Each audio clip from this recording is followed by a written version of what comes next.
மற்றும் பழங்குடி மாணவர்கள் பள்ளி இடைநிறுத்தம் இல்லா நிலை அடைய நடவடிக்கைகள் எடுக்கப்படும். 40வது பிற்படுத்தப்பட்டோர், மிகவும் பிற்படுத்தப்பட்டோர், சீர்மரபினர் தொழில் தொடங்க டாப்செட்கோ மூலம் கடன் பெறும் உச்சவரம்பு 30 லட்சம் ரூபாயாக உயர்த்தப்படும்.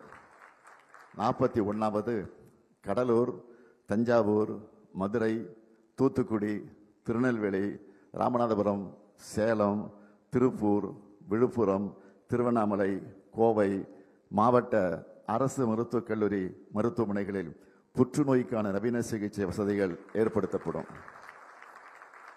42வது பத்திரிகையாளர்களின் குழந்தைகள் கல்விக்காக வழங்கப்படும் பல்வேறு உதவித்தொகைகள் அனைத்தும் 2 மடங்காக உயர்த்தப்படும்.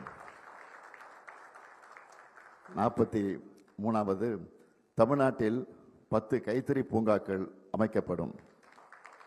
44வது தமிழ்நாட்டின் MSME நிறுவனப் பொருட்கள் உலக அளவில் சந்தைப்படுத்த மெய் நிகர் வணிகத்தளம் உருவாக்கப்படும்.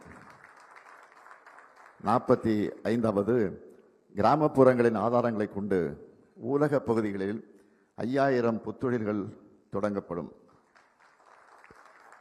46வது கூடைப்பந்து, கைப்பந்து, பேட்மிண்டன், தற்காப்பு கலை, வாள்வீச்சு விளையாட்டுக்கான பல்நோக்கு வசதி கொண்ட உள் விளையாட்டு அரங்குகள் அனைத்து மாவட்டங்களிலும் இருப்பது